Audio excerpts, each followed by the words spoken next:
Hello, friends. So, today we are going to talk about the federal system, the 13th chapter. So, let's get started.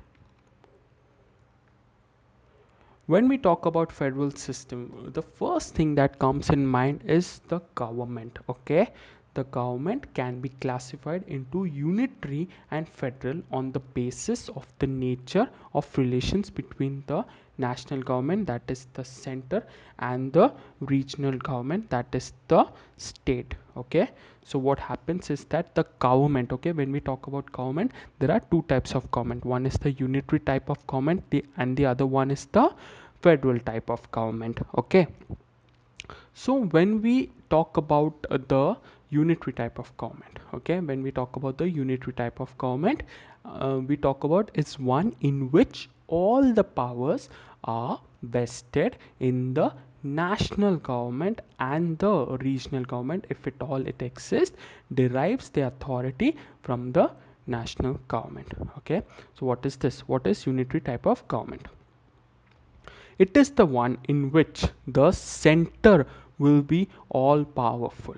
Okay, the center will be all powerful, and all the decisions, all the authority will be on the center. And if the state government exists, okay, if the state government exists, then they come under the center, which means whatever the center says, the state government should do that. So that is what is meant by the unitary type of government. Now, the second one, a federal government, is one in which the powers are divided between the national government and the regional government by the constitution itself, and both operate in their respective jurisdiction independently.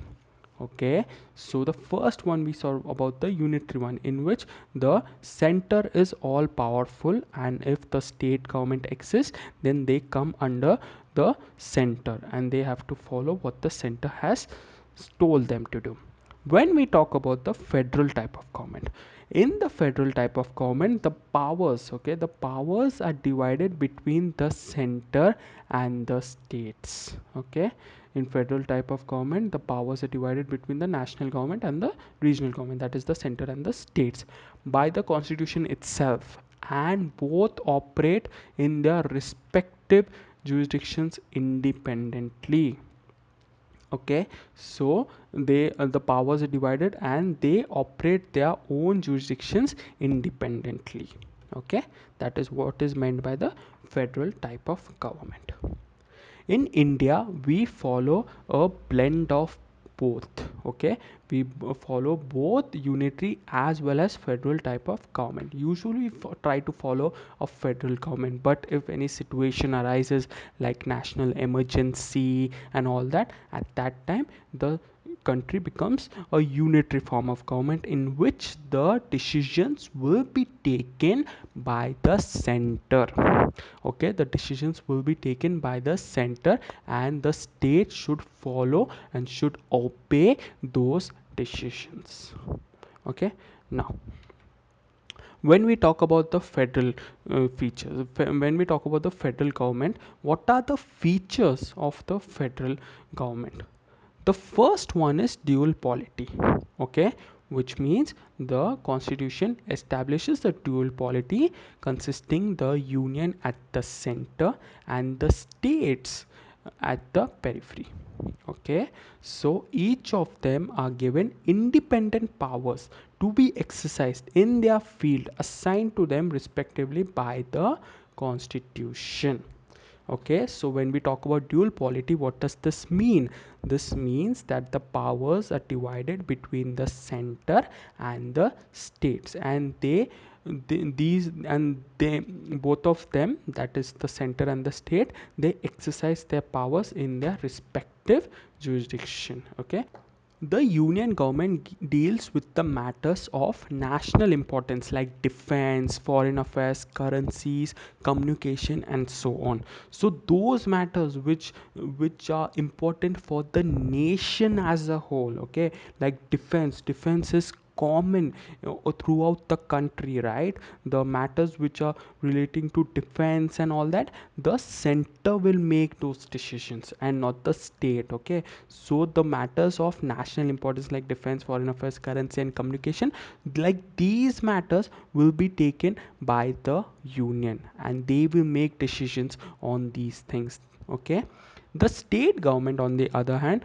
looks after the matters of regional and local importance like public order, agriculture, health, local government like panchayat, municipalities, and all, and so on. Okay, so those matters which are important for regional and local. Okay, those matters which are important for the region, for the particular, for that particular state basically. Okay, so the matters which are important for that particular state, those matters will be taken by the state government.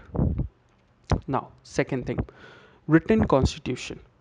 The constitution is not only a written document but also the lengthiest constitution in the world. Okay, so the constitution of India is not only a written document but it is the lengthiest constitution in the world. Originally, it contained a preamble, 395 articles divided into 22 parts and 8 schedules. Okay, at present in 2017, it consists of a preamble, about 465 articles divided into 25 parts and 12 schedules. Okay, so it specifies the structure, organization, powers, and functions of both the center and the state government and prescribes the limits within which they must operate. Okay, so a constitution, it defines the structure, the organization, powers and functions, the duties and all that of both the center and the state. Okay, these things are written in the constitution and also prescribes, also says the limit within which they must operate. Okay, their limitations are also been defined in the constitution. Thus it avoids the misunderstanding and disagreements between the two. Okay, so this is what it said in the second point. Third one, division of powers. The constitution divided the powers between the center and the state in terms of union list, state list, and the concurrent list in the seventh schedule. Okay, so the constitution has divided the power between the center and the states, and those powers in which they can function, there are three lists which are there. Okay, the first one is the union list, the second one is the state list, and the third one is the current concurrent list. The union list consists of 100 subjects. Originally it was 97. The state list consists of 61 subjects. Originally 66. And the concurrent list consists of 52 subjects. Originally 47. Both the center and the state can make laws on the subject of the concurrent list. Okay, so when we talk about the center, okay, they can make laws on 100 subjects. They can make laws on union list which consist of 100 subjects. When we talk about the state can make laws on 61 subjects which is there in the state list. But when we talk about the concurrent list, in the concurrent list both the center and the state can make laws. However, if there is a conflict, okay, suppose in the list in which the concurrent list, in the concurrent list, suppose the center and the state, they have both made a law on a particular subject. Okay, so in the concurrent list, both the center and the state, they have made a law on the same subject, and there's a conflict between the state and the center. In this case, what happens is that the center's law will prevail, which means the center's law will be taken into consideration and not the state's law. Okay, so this is what is mentioned here. The residuary subjects, that is, which are not being mentioned in any of the three lists, are given to the center. Okay, so basically one example of a residuary subject will be like the cyber law and all, right? So when the constitution was made, at that time there was no internet and all, right? So when there was no internet, how can they make any cyber law, anything? But now as it demands for a cyber law, right? As the situation demands for a cyber law, so these laws are known as the residuary subjects, which are not mentioned in the three list. Okay, so when we talk about residuary subjects, these laws can be made by the center only. Okay, now fourth, supremacy of the constitution. The constitution is the supreme law of the land. Okay, the constitution is the supreme law of the land, the highest law of the land. The law enacted by the center and the state must conform to its provisions. Okay, so the laws which are made by the center and the state should be according to the constitution, and they cannot go against the constitution. Otherwise, if they go at that time, they are declared invalid by the Supreme Court or the High Court through their power of judicial review. So in this case, the judiciary takes part, and and if it finds that a law which the center or the state has made, which is against the constitution, the judiciary can say that this law will be declared invalid. Okay, the judiciary says, the Supreme Court says that that it will declare that law invalid which is against the constitution. So this is called as the judicial review, the power of judicial review. Thus the organs of the government, legislative, executive and judicial, at both the levels must operate within the jurisdiction prescribed in the constitution. So the organs which are legislative, executive and judicial, they all work according to the provisions which are written in the constitution. Fifth one, rigid constitution. What do you mean by the word rigid constitution? The constitution is rigid to the extent that those provisions which are concerned with the federal structure.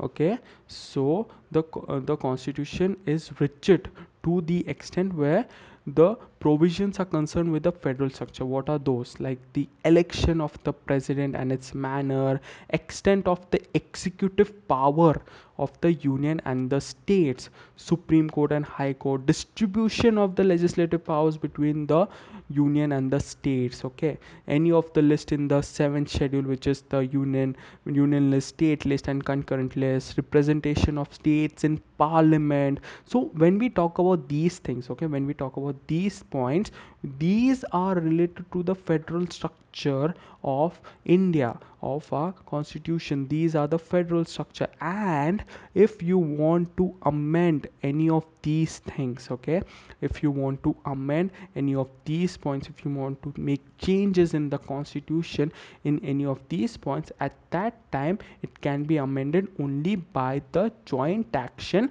of the central and state governments, which means that such provision require for their amendment a special majority of the parliament, and also be approved of half of the state legislature. So this thing makes so rigid, which means that first of all you need a special majority for these kind of amendments, and plus you need a simple majority by half of the state legislatures. So understand this, it becomes so rigid, so difficult, right, to amend something and to change something which is related to the federal structure of the nation. Okay, so that is what is said, that in the federal point. Okay, when we talking about the federal features, in the fifth point which talks about the rigid constitution, which means if it's a difficult when we want to amend something which is related to the federal structure, it becomes very difficult. Sixth is independent judiciary. Okay, The constitution establishes an independent judiciary headed by the Supreme Court for two purposes. Okay, in the as I've always said that the judiciary is kept independent. Why?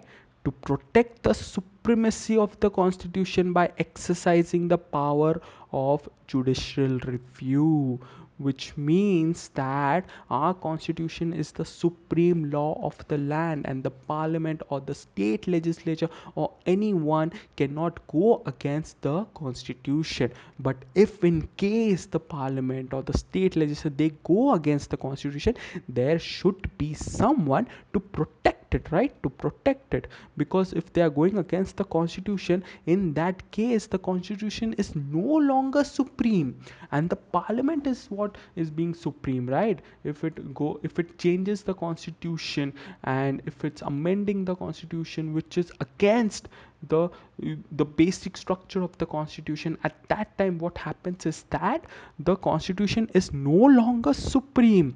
At that time the parliament becomes supreme, right? In that case that should not happen. That's why we have kept an independent judiciary which has the duty and has the power to check these things, to check the parliament, the state legislature, and to check that no law, no provision will be made which will be against the constitution. Okay, the second one, to settle the dispute between the center and the state or between the states. Okay, so dispute arises between the state government and the union government, and between two or more states also a lot of disputes arises, like the Kaveri issue which was going on between the states. And also when these thing comes in, okay, in these thing comes in, the judiciary should settle these kind of disputes. So that's why it's kept independent, so that there's no partiality done and all that, right? There shouldn't be any kind of partiality for a particular state and not the other state, or there shouldn't be any kind of partiality for the center and not for the state. So everyone should be given equal justice. That's why the judiciary is kept independent. The constitution contains various measures like security of tenure to judges, fixed service conditions, and so on, to make the judiciary independent of the government. So they're giving fixed tenure, and they have given the tenure of judges, then fixed service conditions, all those things. So we'll talk about these things when we talk about the Supreme Court and the judiciary. When we talk about the judiciary, I'll explain these things there. Seventh one, bicameralism. What does bicameralism mean? The constitution provides for a bicameral legislature consisting of the upper house, that is the Rajya Sabha, and the lower house, that is the Lok Sabha. So bicameralism means we have two houses, okay, which is the Rajya Sabha and the Lok Sabha. The Rajya Sabha represents the states of Indian Federation, while the Lok Sabha represents the people of India as a whole. Okay, so the Rajya Sabha, it represents the states basically, and the Lok Sabha, it represents the people, the citizens. The Rajya Sabha, even though a less powerful chamber, it is required to maintain the federal equilibrium by protecting the interest of the states against the undue interference of the center. This thing means that now the Rajya Sabha is the representation of the states, right? So Rajya Sabha is the representation of the states, and it is a part of the parliament. Now it says that the center should not take advantage in that case to maintain a federal equilibrium by protecting the interest of the states. Okay, so the states should also be protected, and the center should not make any kind of decisions which will affect the states and all those things. So even when there's a clause wherein there's a provision where if you want to make if you want the center, okay, if you want the center to make any law which is there in the state list, okay, if you want the center, okay, if the parliament it decides that the list of the state list, where only the state can make laws. Okay, the state can make laws. That list, in that list, if the parliament decides, if the union decides, if the center decides that we will make a law, we will make a law, and the state will not make a law, we will make a law on in that subject which is there in the state list. In that case, what happens is that you need a majority from Rajya Sabha. Okay, because Rajya Sabha is protecting the interest of the states. Okay, it is protecting the welfare of the states, the interest of the states. So in that case, the a majority is needed by the Rajya Sabha, and if a majority is being given by the Rajya Sabha, then only we can go ahead, then only the parliament can go ahead and make a law which is present in the state list. Okay, so that's what this means. Now we talk about the unitary features of the constitution. Strong center. The division of powers is in favor of the center and highly inequitable for the federal from the federal angle. Okay, firstly, the union list contains more subjects than the state list. Secondly, the more important subjects has been included in the union list. Thirdly, the center has overriding authority over the concurrent list, right? Finally, the residuary powers has also been left with the center. So do you see this, that the union is more powerful, the center is more powerful? Why? The first one, the union list contains more subjects than the state list. Okay, the union list has 100 subjects, right? So the second one, the more important subjects has been included in the union list. The important subjects like defense and all that, these are important subjects for the nation. These has been given to the center. The center can make laws on this. Third one, the center has overriding power on the concurrent list, which means that if on a subject both the center and the state, they both have made laws, in that case also the center's law will prevail. What the center has made and not the state's law will not prevail. The center's law will prevail. Finally, the residuary powers has also been left with the center. Okay, so this makes the center so powerful. Okay, second, states are destructible. Unlike in other federation, the states in India have no right to territorial integrity. The parliament can be unilateral action change the area, can by unilateral action change the area, boundaries or names of any state. Okay, so what is this thing saying? That the center has the power to divide a state into two if it wishes, so can unite two or more states into one. So these things, to change their boundaries, to change the name of the state, so the center has the power to do this. However, this is affecting that particular state. Even then, the center has the power to change their areas, to divide one state into two or more, to unite two or more states into one, to change their boundaries and the names of the state. Moreover, it requires only a simple majority and not a special majority for this. Okay, so it requires only a simple majority in the parliament and not a special majority for this. Hence, the Indian Federation is an undestructible union of destructible states, which means you cannot destroy the union, but the union can destroy the states. The American Federation, on the other hand, is described as an indestructible union of indestructible states. Okay, so the second point says that the union, the parliament can decide, the center can decide if they want to change any area, boundaries, or name of any state. Okay, but the state, they themselves cannot decide on these things. Third one, single constitution. Usually, in a federation, the state has the right to frame their own constitution separate from the from that of the center. Okay, in a federation, what happens is that the state can also frame their, they can also make their own constitution from separate it from the center.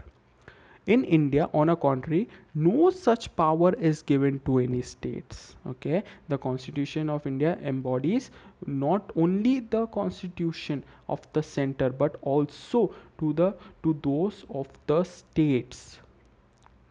Okay, the only exception is in regard in case of Jammu and Kashmir, which has its own constitution.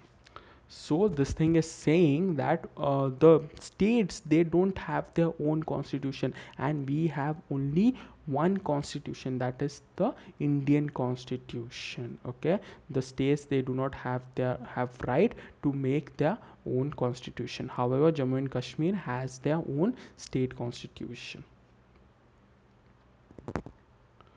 Flexibility of the constitution. The process of constituent amendment is less rigid than what is found in other federations. Okay, some of the provisions can be amended by the parliament by simple majority. Further, the powers to initiate an amendment to the constitution lies only with the center.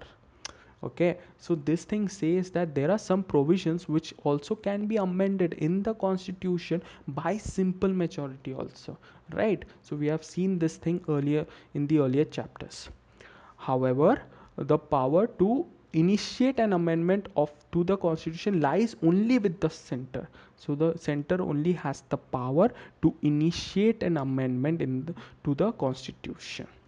Okay, and the state they don't have the power. In US, the state also can also propose an amendment to the constitution. Okay, so even the states can propose, they can ask for a amendment in the constitution. However, in India, only the parliament can amend the constitution and not the states, and they cannot propose also for any kind of amendment. So this makes the union so strong, the center so strong, right? Fifth one, no equality of state representation. Okay, so this thing says that the states are given representation in the Rajya Sabha on the basis of population. Okay, so Uttar Pradesh has the highest number of states, highest number of seats in Rajya Sabha because of its population. Hence the members varies from 1 to 31. Okay, in US, on the other hand, the principle of equality of representation of states in the upper house is fully recognized. Thus the American Senate has 100 members, two of each state. So there is equality in state representation, no matter how big that state is, whatever the population of that state may be, but two people from each state will be represented in the American Senate. However, in India, the Rajya Sabha, there is no equal representation, and they are based on the population of the state. Okay, the principle is regarded as a safeguard for a smaller state. So basically, in American Senate, they try to do this because even the smaller state, they should have equal position in the American Senate. So but this is not there in the Rajya Sabha, in the Indian Constitution, in the Parliament. Okay, sixth point, emergency provisions. Okay, so Indian Constitution consists of three types of emergencies: the national, the state, and financial emergencies. During an emergency, the central government becomes all powerful and the state go into the total control of the center. Okay, so when an emergency prevails in India, at that time what happens is that the central government becomes all powerful and the states, they go into total control of the center. It converts the federal structure into a unitary one without a formal amendment of the constitution. So usually India follows a unitary, or usually follows a federal type of government where there's division of powers. But however, during an emergency, what happens is that it converts the federal structure into a unitary one without the formal amendment of the constitution. This kind of transformation is not found in any other federation. So this kind of provision, this kind of the emergency provision is only found in the Indian constitution, this kind of provision of an emergencies, right? So this kind of transformation is not found in any other federation. Seventh one, single citizenship. In spite of a dual polity, the Constitution of India adopted the system of single citizenship. There is only Indian citizenship and no separate state citizenship. Okay, all citizens, irrespective of the state in which they are born or reside, enjoy the same rights all over the country. Okay, so this thing says that we follow a single citizenship, and no matter where you're born and where you stay and all those things, it does not matter. We are Indians and we will have only a single citizenship. So this talks about the unity of India, the common spirit of brotherhood in India, okay, by promoting single citizenship in India. Okay, the other federal states like the US, Switzerland, and Australia have dual citizenship, that is national citizenship as well as state citizenship. Okay, so if we talk about other countries like US and Australia and all, they have dual citizenship. The citizens of their nation, they follow dual citizenship. They enjoy dual citizenship, in which they not only and a citizen of the nation of the country, but also a citizen of the particular state in which they belong from. However, in India, there's only a single citizenship. Eighth one, integrated judiciary. The Indian Constitution has established an integrated judicial system with the Supreme Court at the top and the state high courts below it. Okay, this single system of court enforces both the central laws as well as state laws. Okay, so this thing says that even this thing says basically in an integrated judiciary that even the state laws, okay, even the state laws will be taken into consideration by the Supreme Court. Okay, and justification and justice will be given to state laws also, and not only to the central laws. Okay, so that's what is called as the integrated judiciary. In US, on the other hand, there is a double system of courts whereby the federal laws are enforced by the federal judiciary and the state laws are enforced by the state judiciary. Okay, so in the US, it's different. The federal laws are enforced, are looked upon by the federal judiciary, federal courts, and the state laws are looked upon by the state courts. But in India, what happens is that we follow an integrated judiciary, and the Supreme Court, which is the top court, which is the highest court of appeal, will look into the matters not only with central laws but also with the state laws. It will look into the matters of state laws as well as the central laws. Ninth one, all India services. In US, the federal government and the state government have two separate public services. Okay, but in India also, there is the center and the state have their separate public services. In India also, the center and the state, they have separate services. But in addition to these are the all India services, which are common to both the center and the states. Okay, so all India services which is common to both the center and the states. The members of these services are recruited and trained by the center, which also possess ultimate control over them. So when we talk about all India services, okay, so the head of various departments which are there in all over the country are these people who come from all India services, who are trained by the center. So the IAS, IPS, IFS, they are the head, and they have the ultimate control over their particular department, right? So that is what is said, that the center will train these people and they have the ultimate authority over their department. Okay, so these points we are talking about, which makes the center more powerful. Okay, the center is more powerful than the and than the states. So this is what we are talking about, all these things. 10th one, integrated audit machinery. What does this mean? The Comptroller and Auditor General of India audits the accounts of not only the central government but also those of the states. See, the Comptroller and Auditor General, okay, who are these people? What do?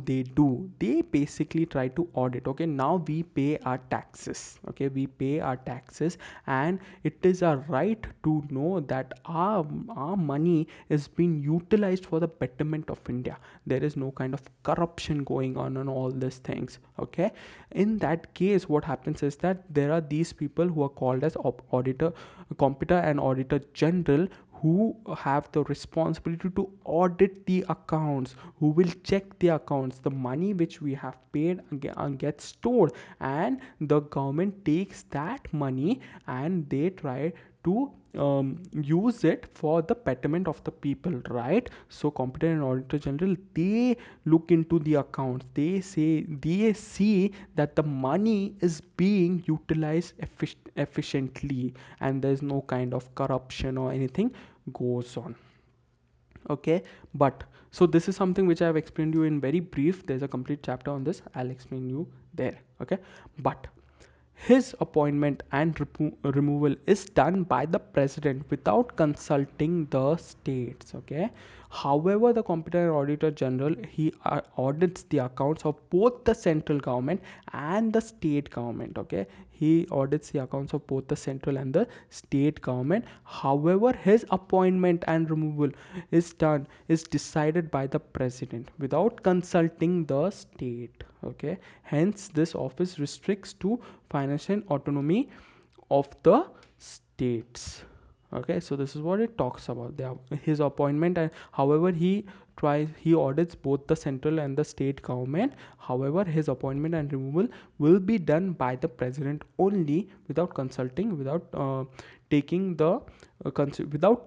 into consideration of the states. Okay, so the president will do it on its own.